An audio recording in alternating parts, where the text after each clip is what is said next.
Skin Bar, and I have some of my wonderful clients here with us. So we have Shanti, we have Chelsea, and we have Amina, and they have all gone through the acne services that we offer here.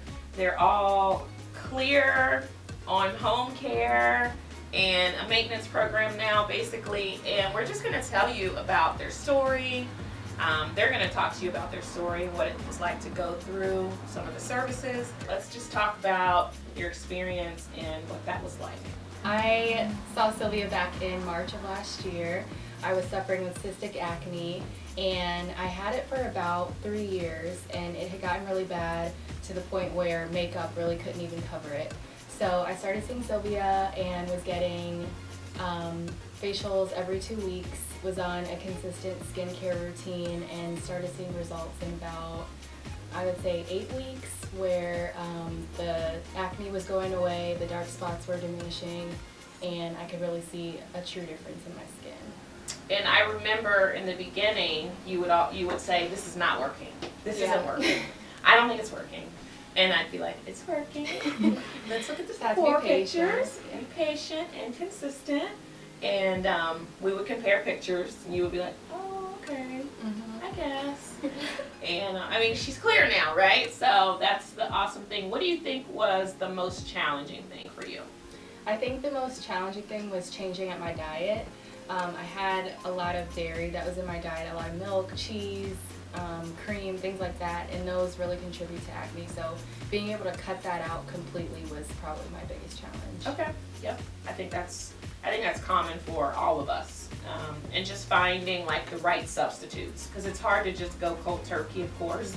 And because you would text me like, "Can I have this? Can I have that?" It's hard, and it's never going to be like easy, of course, but it's a lifestyle change, and so it depends on like how bad you want clear skin. Yes. It's when Shanti first came, she would not even allow me to take a before picture. She was like, "You are not taking a picture of me," and I'm like, "Okay, that's fine." My acne was terrible. I had a baby almost 5 years ago, and after that my hormones just went crazy. My skin never looked as bad as it did after I had Jordan, and so I came here from my sister's suggestion. One of the biggest challenges was to stop picking my face, because I always felt like I could cover up a scar better than I could cover up, or like a scab. I could cover up a scab easier than I could cover up like a bulging pimple. So not touching my face all the time, not doing home remedies like lemon juice on my face and all that stuff that I found on the internet. So after about, I would say, 6 weeks, I remember I covered all the mirrors and everything in all my house, in the house, so I couldn't see what I looked like. I couldn't pick up my face. And then 6 weeks, I went out to a concert, and I looked at my face and I was like, "Wow, this is really cool. This looks really nice." So I was really excited. I think I sent you like 12 pictures of what my face looked like. Oh, now I get pictures. Yes. Yeah. So, okay, so Amina, tell us about, we started with virtual. Yes. Well, you came in Yeah. with the Groupon. Yes, I was gonna say, actually, I guess it's all thanks to Groupon. So, like, I should really try this place out. And so I came down, and I remember you really talked to me about home care. You were really nice, like, during the treatment, and I really liked it, but I just wasn't quite ready. Yeah, you were definitely very hesitant. Like, you Yeah. were like, I'm going to talk to my mom about it. I'm like, "Okay, well, if you have any questions, let me know." And you're like, "Okay." I remember, like, every time I would come in, you would talk to me about it, and I would go home and tell my mom, and I'd be like, "Well, I really liked the treatment." She'd be like, "Your skin looks really good after the treatment," and I'd be like, "But she keeps trying to get me on home care, and I just don't know if I'm ready to do it yet." Because every place I've gone to would be like, "Try this," or "Try that," or the internet would say, "Oh, we have a new thing," or like someone would come up with a new line, and I just keep being like, I don't know if I'm ready to like trust someone to do it all over again. Right. And so that's kind of the big thing. I think that a lot of times people come in and they want a treatment and they think, okay, the treatment is going to be the magic thing. But it's basically like going to the dentist to get your teeth cleaned, but then not brushing your teeth in between. Like, yeah, when you leave the dentist, your teeth look amazing, and there is not like a lick of tartar or anything. But, I mean, how long does that last, right? What do you think was the most challenging for you?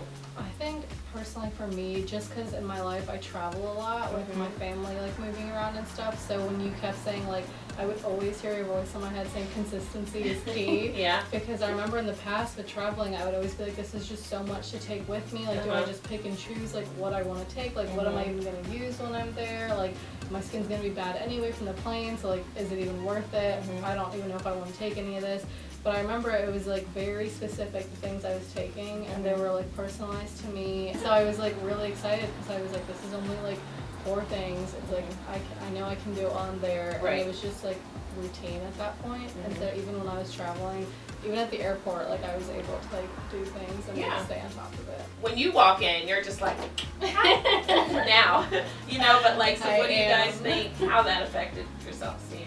Oh my gosh, it worked wonders on my self-esteem. Before, I wouldn't really even let anyone see me without makeup. Now I just put a little bit on, or I'll wear none. I on the weekends, I typically don't really wear makeup, but if I'm going to an event or going to work or something like that, I'll put it on. But I've been on dates without makeup. I'm just so comfortable without it now. Yeah. And it wasn't like that before at all. Awesome. Yeah, I don't wear foundation at all anymore. I just do my eyes. Really, the eyes are the nipples of the face. So you have to make sure that your eyes are like in check. But other than that, I don't do anything with my actual face. Before I had this treatment done, I had bangs to cover my acne. I was wearing foundation. I wouldn't let you take pictures of me. I wouldn't let anyone take pictures of me, even with makeup on. And because foundation sometimes even made it look worse. So now I just don't wear any makeup and I take pictures. I take like a selfie a day. Yeah, you are always posting pictures now. I see it on Tagging Instagram. Pure Beauty. Yes. I love it. Keep doing it. Yes. So Amina is like the total opposite. So she never wore makeup because why? Tell us a little bit Yeah, about I was that. going to say mine's a little different. I feel like it's a little different from most people because when I tell them, they're like, oh, I never thought about it like that. So I never wore makeup because I was always scared that I would like the way that I looked if I covered everything up. And because then I have to teach myself, like, I still have never owned, like, even, like, a mascara wand. Like, if anything, I'll just, like, use my mom's or something. Like, I don't own literally anything. Yeah. But I was just scared that if I started to cover everything up, I would get used to the way that looked. And I'd want to do that instead of just, like, treating it and fixing it, and then I just get used to it. They're suffering with acne right now and kind of don't know what to do. What kind of tip would you guys give them? I would say be patient and trust the process. It's going to work. You just have to give it time. You have to use your products regularly. Follow the home care routine. Change your diet if you need to, and trust Sylvia. Yes, definitely trust Sylvia. It's hard, so just stay consistent. I think for me the biggest thing is to take pictures. Yeah. Like, I have a file on my phone, kind of like the same way as you were. I didn't let anyone see them. Like, even my roommates now, like, some of them have noticed that, like, there's a difference in my skin. Like, they told me at the beginning of the school year, like, after not seeing them in the summer. Yeah. Because, like, this summer is when I seriously, like, got on home care and, like, ordered everything at the beginning. Or, like, my parents, when they saw me this past summer, like, thought my skin looked better. Yeah. But, like, I keep, like, a very locked, private album on my phone of, like, before and afters that, like, really only I can see. Yeah. And I know I sent you one, like, at the beginning of this year where I did it, and it was, like, a year exactly. Yeah. Well, I want to thank you guys for coming and sharing your stories with us. And if you guys want to see more of their beautiful faces, check out our Instagram, Pure Beauty Bar Cincinnati, or our website, www.purebeautybarcincy.com.